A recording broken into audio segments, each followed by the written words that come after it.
Oke, bismillahirrahmanirrahim. Assalamualaikum warahmatullahi wabarakatuh. Oke, sahabat-sahabat semua, selamat datang di channel Sehat Cerdas Manusiawi Berjamaah. Kembali lagi bersama saya. Sekarang kita membahas usul fikih tentang sumber hukum. Oke, pengertian sumber hukum.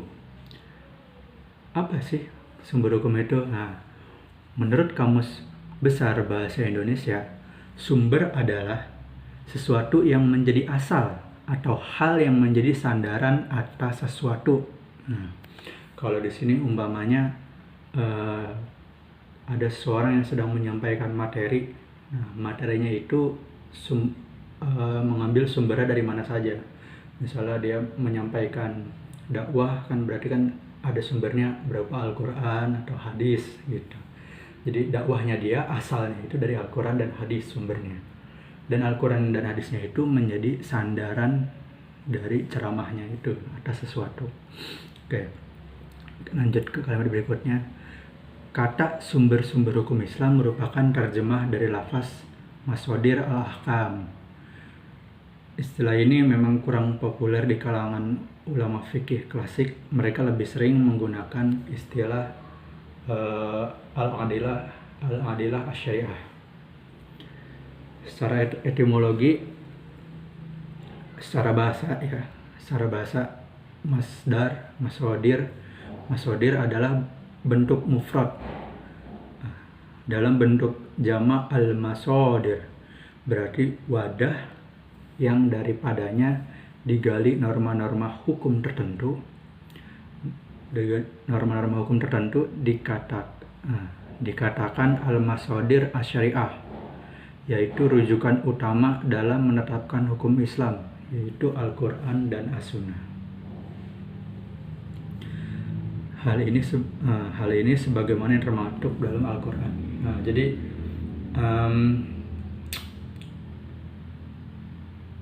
rujukan utama dalam menetapkan hukum Islam itu Al-Quran dan As-Sunnah, ya, seperti yang kita ketahui. Nah, hal ini sebagaimana yang termaktub dalam Al-Quran. Quran Surat An-Nisa ayat 59, yang artinya sebagai berikut. Wahai orang-orang yang beriman, taatilah Allah dan taatilah Rasul Muhammad dan ulil amri pemegang kekuasaan di antara kamu. Kemudian, jika kamu berbeda pendapat tentang sesuatu, maka kembalikanlah kepada Al-Quran dan Rasul sunnahnya. Kembalilah kepada Allah melewati Al-Quran dan Rasul, yaitu sunnahnya. Jika kamu beriman kepada Allah dan hari kemudian, yang demikian itu lebih utama bagimu dan lebih baik akibatnya. Ya, kita kan sering kan ya berbeda pendapat, apalagi sama pemimpin-pemimpin kita, ya kan, pemegang kekuasaan di negeri ini. Nah, kalau dalam Islam, jika kita berbeda pendapat, mestinya kita kembali kepada Allah dan Rasul, Al-Quran dan Sunnah, karena itu sumber hukum dalam ajaran Islam. Oke, selanjutnya pengertian Al-Quran. Menurut bahasa, Al-Quran merupakan bentuk dasar masdar yang bersinonim dengan kata al-qiraah, yang berarti bacaan, sebagaimana firman Allah yang artinya apabila kami telah selesai membacakannya. Nah, di sini tuh ada kata membacakannya. Ini kalau di Arabnya faiza qara'nahu, jadi membaca, maka ikutilah bacaannya itu. Fattabi Qur'anah. Nah, Quran bacaannya kan, bacaan. Kemudian sesungguhnya atas tanggungan kamilah, penjelasan Al-Qiyamah ayat 18-19. Jadi di sini nih, maka ikutilah bacaannya itu. Di sini nih, fattabi Qur'anah, nah, Quran kan. Jadi Quran itu dari kata qiraah, berarti bacaan.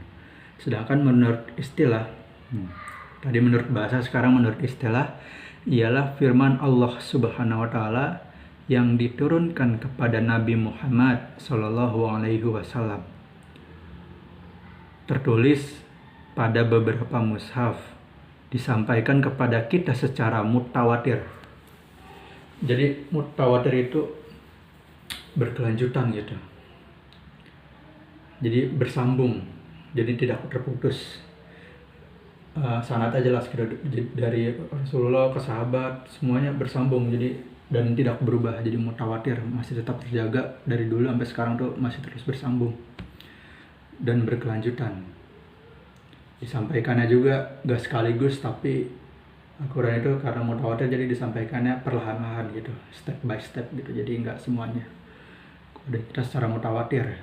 Membacanya mendapat pahala dan merupakan tantangan walaupun pada surat yang paling pendek. Nah, sementara menurut Abdul Wahhab Al-Khala, Al-Quran adalah firman Allah yang diturunkan melalui Ruhul Amin. Jadi Ruhul Amin itu ruh Amin itu yang dapat dipercaya. Siapakah Ruhul Amin itu? Ialah malaikat Jibril. Nah, jadi malaikat Jibril menyampaikan wahyu dari Allah kepada Nabi Muhammad SAW dengan bahasa Arab. Isinya dijamin kebenarannya dan sebagai hujjah kerasulannya, undang-undang bagi seluruh manusia, petunjuk dalam beribadah, serta dipandang ibadah membacanya. Terhimpun atau terkumpul dalam mushaf yang dimulai dari surat Al-Fatihah dan diakhiri surat An-Nas, dan diriwayatkan kepada kita dengan jalan mutawatir. Nah, kedudukan dalalah Al-Quran terhadap hukum. Secara garis besar, hukum-hukum dalam Al-Quran dapat dibagi 3 macam. Yang pertama, hukum yang mengandung hubungan manusia dengan Allah Subhanahu wa Ta'ala. Ini kita hablumin Allah. Mengenai jadi hubungan dengan Allah ya, manusia dengan Allah. Mengenai apa-apa yang harus diyakini dan yang harus dihindari sehubungan dengan keyakinan, seperti keharusan mengesahkan Allah dan larangan mempersekutukannya. Ya, larangan untuk syirik ya. Syirik itu dosa yang paling besar, termasuk dosa besar.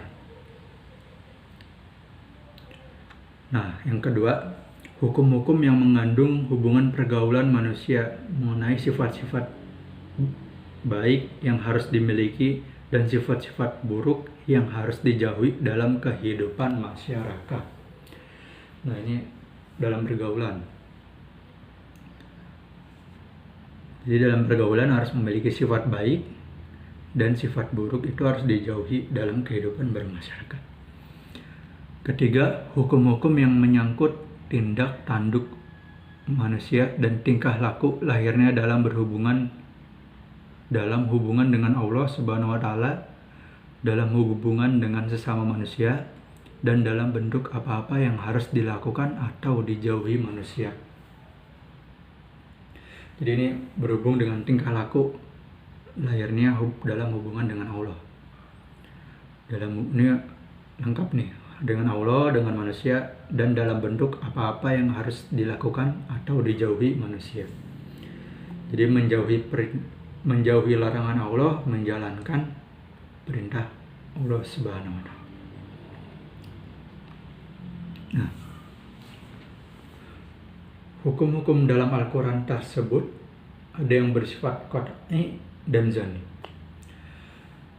Ayat-ayat yang bersifat qat'i adalah lafal-lafal yang mengandung pengertian tunggal dan tidak bisa dipahami makna lain darinya. Ayat-ayat seperti ini misalnya ayat-ayat waris, hudud, dan kafarat. Contohnya dalam firman Allah surat An-Nur ayat 2. Perempuan yang berzina dan laki-laki yang berzina, maka deraplah tiap-tiap orang 100 kali dera.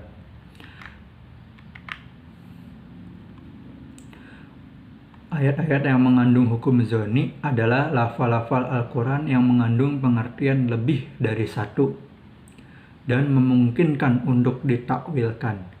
Misalnya lafal mutasyarok mengandung pengertian ganda.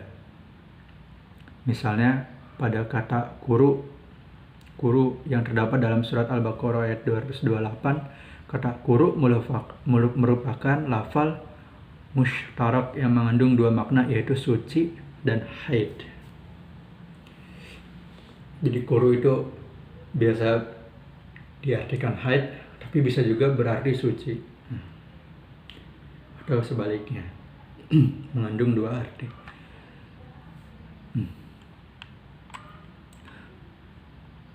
Penjelasan hukum terhadap Al-Quran. Ayat Al-Quran dari segi kejelasan artinya ada dua macam, yaitu muhkam dan mutashbih. Hal ini dijelaskan Allah dalam Al-Quran surat Al-Imran ayat 7. Yang artinya, dialah yang menurunkan Alkitab Al-Quran kepada kamu. Di antara isinya ada ayat-ayat yang muhkamat, itulah pokok isi Al-Quran, dan yang lain ayat-ayat mutasyabih. Jadi ayat muhkam adalah ayat yang sudah jelas maknanya, tersingkap secara terang sehingga menghindarkan keraguan dalam mengartikannya dan menghilangkan adanya beberapa kemungkinan pemahaman. Jadi ayat muhkam itu maknanya udah jelas, jadi kita nggak perlu bingung lagi artinya secara maknanya apa, bagaimana cara mengamalkannya, kita sudah tidak perlu bingung lagi karena ayat muhkam ini sudah sangat jelas. Ayat kedua adalah ayat mutasyabih. Mutasyabih adalah kebalikan dari ayat muhkam, yaitu ayat yang tidak pasti arti dan maknanya, sehingga dapat dipahami dengan beberapa kemungkinan. Jadi masih belum pasti ya, harus dengan pengkajian. Sedangkan dari segi penjelasannya terhadap hukum ada beberapa cara yang digunakan Al-Quran, yaitu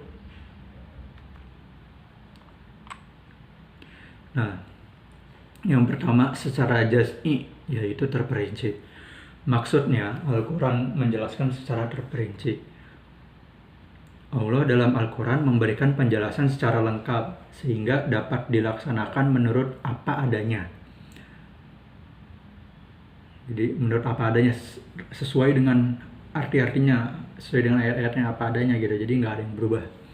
Meskipun tidak dijelaskan Nabi dengan sunnahnya. Jadi apa ya? Contohnya pada ayat kewarisan surat An-Nisa ayat 11 dan 12. Kemudian sanksi terhadap kejahatan zina dalam surat An-Nur ayat 4. Jadi itu udah jelas ya. Jadi nggak perlu dijelaskan oleh Nabi melalui sunnahnya, bahwa ayat 11 dan ayat 12 tentang kewarisan itu udah jelas. Dan tentang sanksi kejahatan zina juga sudah jelas dalam An-Nur ayat 4. Ayat 4. Yang kedua secara kuli, yaitu global. Maksudnya penjelasan Al-Quran terhadap hukum berlaku secara garis besar, sehingga masih memerlukan penjelasan dalam pelaksanaannya. Jadi harus ada penjelasan. Penjelasan tersebut dapat diambil dari as-sunnah Nabi Shallallahu Alaihi Wasallam. Tadi yang juz'i itu sudah jelas, jadi tidak dijelaskan Nabi pun masih jelas, tapi secara kuli masih memerlukan penjelasan dari Nabi, yaitu melalui sunnahnya. Nah, penjelasan dari Nabi ada yang berbentuk pasti sehingga tidak memberikan kemungkinan adanya pemahaman lain. Ada pula penjelasan Nabi dalam bentuk yang masih samar. Nah, penjelasan Nabi juga masih yang samar dan memberikan kemungkinan adanya beberapa pemahaman. Yang ketiga secara isyarah. Al-Quran memberikan penjelasan terhadap apa yang secara lahir disebutkan di dalamnya secara ibarat. Misalkan ibarat. Di samping itu juga memberi pengertian secara isyarat kepada maksud lain.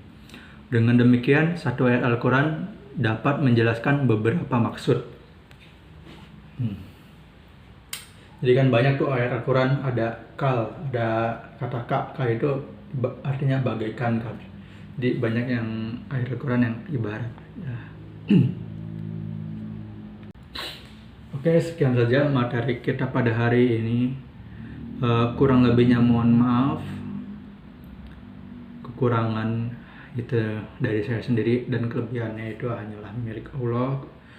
Segala puji hanyalah bagi Allah Subhanahu wa taala.